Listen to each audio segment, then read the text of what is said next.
नमस्कार दोस्तों, स्वागत है आप सभी का मेरे YouTube चैनल पर। दर्शक मित्रों, माता के नवरात्रि चल रहे हैं।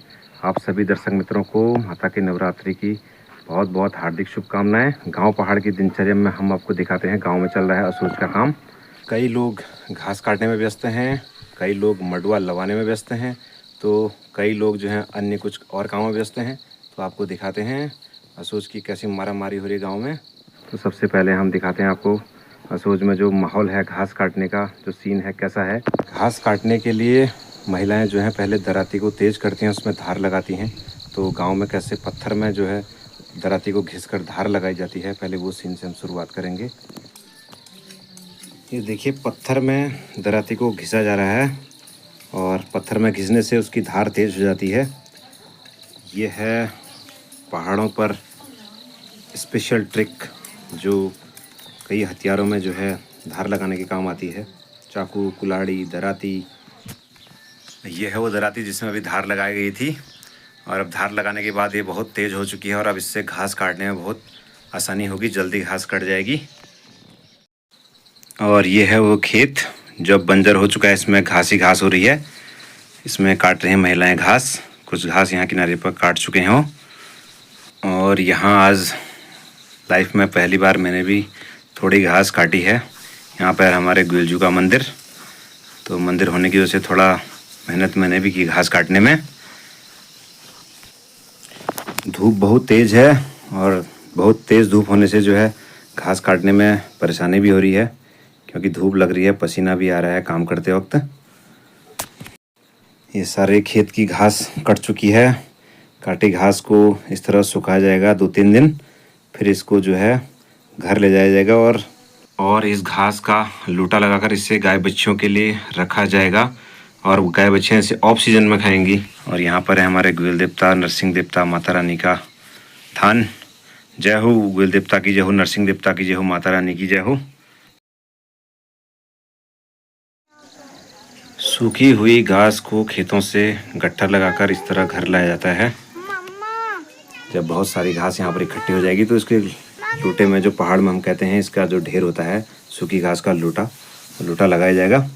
और सुखाया इसलिए जा रहा है घास को क्योंकि सूखी घास जो है सड़ती नहीं है। इसको पानी से बचाने के लिए है लूटा लगाया जाता है, जिससे फिर लंबे समय तक गायों के लिए इसका यूज़ कर सकते हैं। हरी घास का अगर लूटा लगाएंगे तो वो सड़ जाएगी, ख़राब हो जाएगी। और जब तक इस सूखी घास को लूटे में न लगाया जाए, अगर बारिश आ जाए तो बहुत बड़ा बवाल हो जाता है। घास के बाद हम आपको दिखाते हैं पहाड़ का प्रसिद्ध अनाज मडुआ। देखते हैं खेतों में से मडुआ की लवाई कैसे हो रही है। और ये है मडुए के खेत का नज़ारा। सारे खेत में जो है मडुआ बोया गया है इसमें। और अब मडुए की फसल तैयार हो चुकी है और ये बड़े बड़े पेड़ जो हैं साथ में, ये हैं चौलाई के, जो पेड़ ये हिल रहा है, ये है चौलाई। तो दर्शक मित्रों, पहाड़ से मडुए का धीरे धीरे नामो निशान मिट रहा है और ये अब हमें सीधे कोई वीडियो या फोटोज में देखने को मिलेगा कि मडुआ ऐसा होता था। लास्ट से करने यादों में रजल वीडियो में कि मडुला छी करना हमारे गांव में ही जो पहले मडुआ 200 खेतों में बोया जाता था, वो आज केवल 2 खेतों में बोया गया है, क्योंकि लोगों ने बोना छोड़ दिया है। जानवर ज़्यादा नुकसान कर दे रहा है, सुअर खा जा रहा है मडुए को।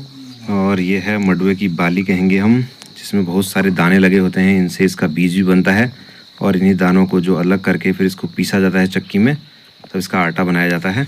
पहाड़ों पर पहले से ही मडुए की रोटी बनाई जाती थी और जो बहुत स्वादिष्ट होती थी, और अभी भी बनाई जा रही है। लेकिन अब मडुआ कम होने से जो है, जब मडुए की पैदावार ही कम होगी तो अब रोटियां बनने भी कम हो गई हैं।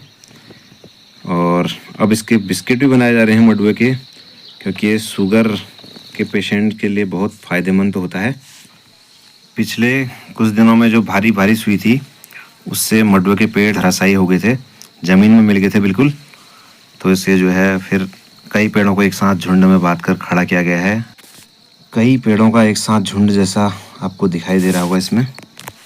खेत से मडुए की लवाई के बाद मडुए की बालियों को आंगन में तेज़ धूप में सुखाया जा रहा है यहाँ पर। और जब ये अच्छी तरह से सूख जाएगा, फिर इसको लकड़ी के मोटे डंडे से पीट कर इसके दाने अलग किए जाएंगे। फिर इसको जो है साफ करके खाने लायक बनाया जाएगा। और 10-15 साल पहले जब मंडुए की पैदावार बहुत ज़्यादा होती थी तो मंडुए की बालियों के ऊपर बैलों को घुमाकर इसकी मनाई की जाती थी, इसके दाने अलग किए जाते थे। लेकिन अब पैदावार ही बहुत कम हो गई है तो इसको लाठी डंडों से ही पीटकर जो है दाने अलग किए जाते हैं। यह है मंडुए की बाली। और मंडुए की बाली को हाथ में लेकर मैं भी अच्छी तरह से देख रहा हूँ, क्योंकि यह कभी इतिहास में ही रह जाएगा, हमारे पहाड़ का मंडुआ। और इस वीडियो में ही या फोटोज़ में देख पाएंगे हम इसे। मंडुए की ही प्रजाति के जो दूसरे अनाज थे, जुअर, कौड़ी, जो पहले के ज़माने में बहुत बोए जाते थे, खाए जाते थे, ये सब अनाज पहले ही लुप्त हो गए हैं। ये देखिए, समय के साथ साथ फसल को नुकसान पहुंचाने वाले कारण जो हैं, जंगली जानवर तो हैं ही रात को दिन को, लेकिन जो हैं ये पक्षियों का झुंड देखे, तोता, देखने में तो बहुत सुंदर लगता है तोता, लेकिन जब नुकसान पहुंचाता है तो बहुत गुस्सा भी आता है। और देखिए कैसे ये चौलाई की बालियों को तोड़कर नोचकर दूर झाड़ियों में ले जा रहे हैं और आराम से खा रहे हैं। इन्होंने चौलाई की फसल को चौपट कर दिया है। और जब हल्ला किया गया तो डर के मारे सारे तोते उड़ गए हैं और सारा तोता का झुंड आम के पेड़ में बैठ गया है। थोड़ी देर बाद ये तोते सारे फिर आएंगे चौलाई खाने के लिए। अगर हम अभी कह रहे थे कि ऊपर जा, तब तक तो ऐसा नहीं कह रहा था कि ज्यादा दूर नहीं जाना और इधर जाना है करके बता। आज हमने अपने खेत से मिर्च के पौधों को उखाड़ दिया है, तो मिर्च की फसल भी अब समाप्ति की ओर है। और इन पेड़ों की जगह जो है हमने हरी सब्जी बो दी है। इन पेड़ों में जो मिर्च बची थी, हरी मिर्च और लाल मिर्च, उनको अलग कर किया जा रहा है यहाँ पर। और अभी इन मिर्च के पेड़ों से जो मिर्च तोड़ी जा रही है, इस मिर्च का बनाया जाएगा अचार। बहुत पक्की हो चुकी है मिर्च और अचार अच्छा बनता है इसका, खुशबू भी आती है बहुत हरी मिर्ची की इसमें से। और पक्की हो जाने के बाद ये बहुत तीखी भी हो जाती है और बहुत तेज़ लगती है।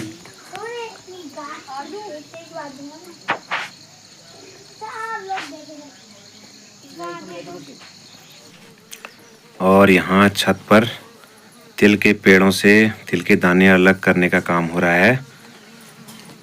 ये कुछ दाने जो हैं निकाल दिए गए हैं, जो नीचे चले गए हैं। तिल के दाने हैं छोटे छोटे।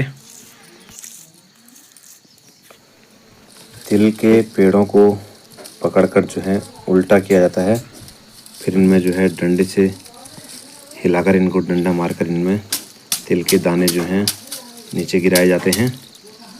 ऐसे अलग किए जाते हैं तिल के पौधों से, तिल के पेड़ों से तिल के दाने।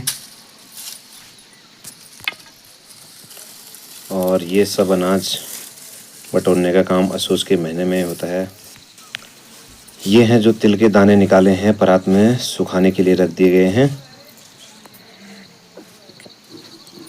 और कुछ साल पहले जो तिल की पैदावार होती थी 8-10 किलो तक हो जाती थी, लेकिन अब तिल 1-1.5 किलो ही हो पाते हैं मुश्किल से। और असोज के दिनों में आंगन लिपाई का भी कार्य किया जाता है। आंगन में ही अनाजों को लाया जाता है, इसलिए जो है आंगन की अच्छी तरह पहले लिपाई की जाती है गोबर से, ताकि कोई अनाज की बर्बादी ना हो। असोज के महीने में सारे अनाज जब घर पर लाए जाते हैं तो छतों पर सारे अनाज सुखाए जाते हैं, तो कुछ ऐसा नज़ारा होता है। यह है सीताफल कद्दू के चिप्स बनाए गए हैं, जिसको ऑफ सीजन में खाया जाएगा। कल बंदर ने जो है एक पीला कद्दू पर अटैक कर दिया था, तो उसको बर्बाद होने से, सड़ने से बचाने के लिए चिप्स बनाए गए हैं। और यहाँ पर थोड़ी मिर्च सुखाने को रखी गई है। और ये तिल के दाने जो निकाले गए थे तिल के पौधों से। दर्शक मित्रों, असोज के महीने में गांव पहाड़ की जो दिनचर्या होती है वो आपने इस ब्लॉग में देखी होगी। आपको ब्लॉग अच्छा लगा हो तो कमेंट करके ज़रूर बताएं। और चैनल पर आप नए दर्शक हों तो चैनल को सब्सक्राइब कर लीजिए और ब्लॉग को ज़्यादा से लाइक और शेयर करें। धन्यवाद आप सभी दर्शक मित्रों का।